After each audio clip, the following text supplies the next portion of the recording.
دو بھائیوں کے پیدا ہونے والے دن سے شروع ہونے والی رنجش کی وجہ جنگ کربلا میں کیسے بدلی؟ حضرت امام حسین کو شہید کرنے والے کون تھے؟ اسلام کی پہلی جنگ بدر، اور پھر جنگ احد، جنگ صفین اور جنگ خندق اور باقی تمام جنگیں جو ہوئی، ان سب کا کربلا سے کیا تعلق تھا؟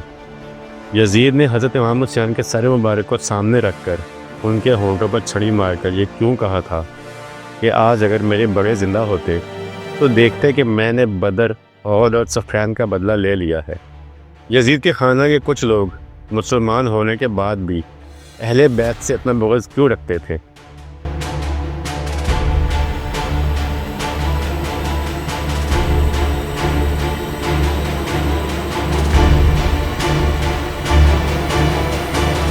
جناب عبد المناف بن قصا کے 4 بیٹے تھے: ہاشم، مطلب، عبد شمس اور نوفل۔ تاریخ کہتی ہے کہ ہاشم اور شمس دونوں جڑواں پیدا ہوئے تھے، اور بعض روایات میں یہ بھی درج ہے کہ ہاشم اور عبد شمس کی پیشانی اور پنجہ آپس میں ملے ہوئے تھے۔ تو جناب عبد المناف نے تب تلوار سے دونوں کو الگ کیا، تو اس وقت کے نجومیوں نے پیشن گوئی کی تھی کہ ان دونوں کی اولادوں میں ہمیشہ رنجش، انبن اور جنگ کے حالات پیدا رہیں گے۔ ان دونوں بھائیوں کے ہی خاندان سے 2 خاندان، بنو ہاشم اور بنو امیہ کی نسل چلی۔ بنو ہاشم اور بنو امیہ کے درمیان پہلی لڑائی تولیت کعبہ کے لیے جناب ہاشم اور امیہ بن شمس کے درمیان لڑی گئی، جب امیہ بن شمس نے جناب ہاشم سے کہا کہ کعبہ پر ہمارا حق زیادہ ہے۔ جناب عبد المطلب ابن ہاشم ابن عبد مناف اور حرب بن امیہ ابن عبد شمس کے درمیان ساری زندگی جنگ کی کیفیت رہی، جو کہ تاریخ کا حصہ ہے، یہاں تک کہ بنو ہاشم کی نسل کو نبوت جیسی فضیلت حاصل ہونے کے بعد بھی دونوں خاندان آپس میں ٹکراتے رہے۔ حضرت محمد صلی اللہ علیہ وآلہ وسلم اور ابو سفیان بن حرب ابن امیہ کے درمیان بدر و احد جیسے واقعات ہوئے، اور دونوں خاندانوں کی تلوار خون میں نہاتی رہی۔ حضرت علی ابن ابی طالب اور معاویہ بن ابو سفیان کے درمیان جنگ صفین لڑی گئی، جس میں بعض روایات میں درج ہے کہ 40 لاکھ مسلمان شہید ہوئے۔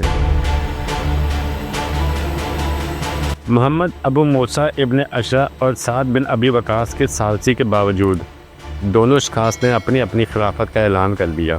حضرت امام حسن اور حضرت معاویہ کے درمیان حضرت علی کی وفات کے بعد جنگ ہوئی، جو بعد میں صلح دستبرداری خلافت حضرت امام حسن پر اختتام پذیر ہوئی۔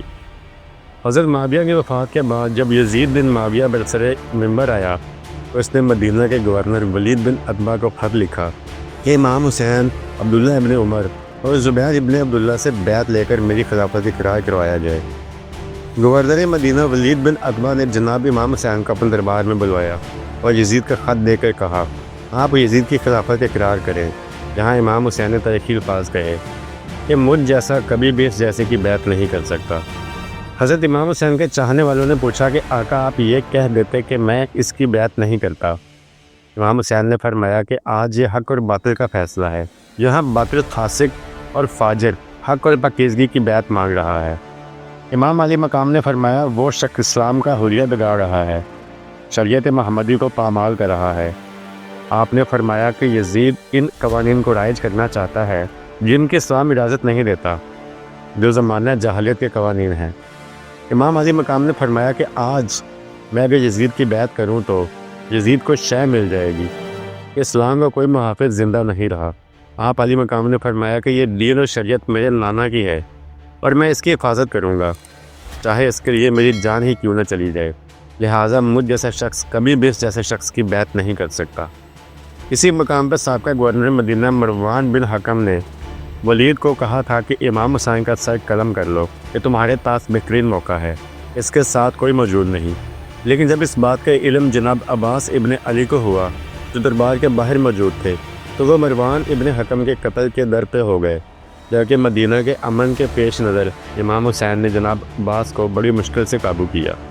ولید نے امام علی مقام سے کہا کہ یا بیعت کر لیں یا پھر آپ مدینہ چھوڑ دیں، آپ کی وجہ سے مدینہ کے حالات خراب ہو رہے ہیں، پر مجھے بڑی سخت ہدایت ہے۔ امام علی مقام کی تمام معاملات و حالات پر پہلے سے نظر تھی۔ آپ نے اپنے چچا زاد بھائی عقیل بن مسلم کو کوفہ میں سفیر بنا کر بھیجا، جہاں سے انہوں نے امام حسین کو خط روانہ کیا کہ کوفہ کے لوگ آپ کی بیعت اور اطاعت کے لیے تیار ہیں، آپ کوفہ تشریف لے ہیں۔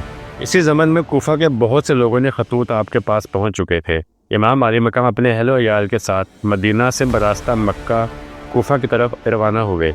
آپ ذوالحج میں مکہ پہنچے۔ آپ نے حج کے لیے احرام باندھے کہ اسی دوران امام حسین علیہ السلام کو اطلاع ملی کہ یزید بن معاویہ کی طرف سے کچھ لوگوں کو حاجیوں کے روپ میں امام حسین کو قتل کرنے کا منصوبہ تشکیل دیا گیا ہے۔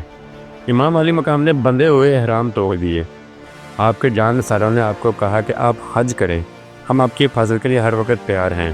یہاں امام علی مقام نے وہ تاریخی الفاظ کہے جو تاریخ کی کتب میں درج ہیں کہ اگر مکہ میں مجھے قتل کر دیا گیا تو تاریخ کہے گی کہ حاجی تو رسول کے نواسے کے قاتل ہوتے ہیں۔ آپ حج چھوڑ کر کوفہ کی طرف روانہ ہوئے۔ مقام زبلہ کے مقام پر آپ کو جناب مسلم بن عقیل کی شہادت اور کوفیوں کی بے وفائی کا علم ہوا۔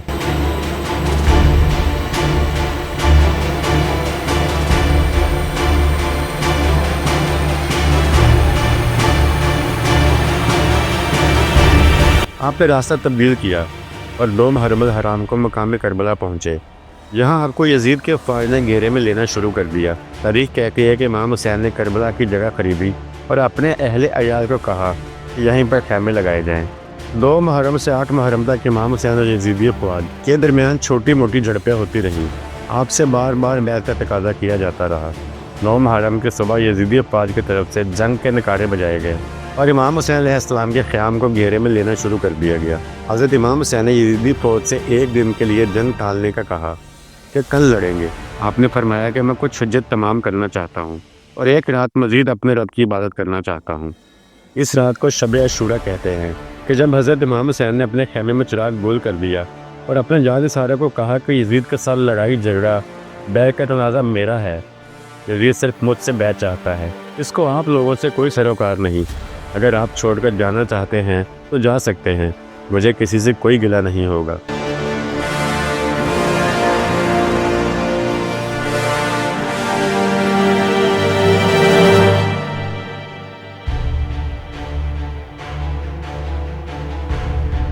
کچھ دیر کے بعد جب آپ نے دوبارہ روشنی کی تو کوئی بھی حضرت امام حسین کا ساتھ چھوڑ کر نہ گیا۔ 10 محرم کی صبح تک عمر بن سعد شہادت امام حسین سے قبل تک بیعت کی صدا کرتا رہا، اسی طرح امام حسین بیعت پر آمادہ ہو جائیں، لیکن حضرت امام حسین نے آخری وقت تک بیعت سے انکار کر دیا، یہاں تک کہ بوقت ظہر 10 محرم سن 61 ہجری کو میدان کربلا میں ملعون شمر بن ذیلجوشن نے امام حسین کا سر قلم کر دیا۔ لیکن کیا یزید کو فتح نصیب ہوئی؟ کیا مر جانا ہی شکست ہوتا ہے؟ مقصد یزید تھا کہ امام حسین سے بیعت لینا، مقصد امام حسین تھا کہ یزید کی بیعت نہ کرنا۔ امام علی مقام نے سر کٹوا کر ثابت کر دیا کہ کامیابی وہی ہے جو مقصد میں کامیابی ہو۔ حسینیت کوئی مذہب نہیں ہے، حسینیت ایک نظریے کا نام ہے، حسینیت ایک اسکول آف تھاٹ کا نام ہے۔ آج لفظ حسین استعارہ ہے باطل کے سامنے ڈٹ جانے کا۔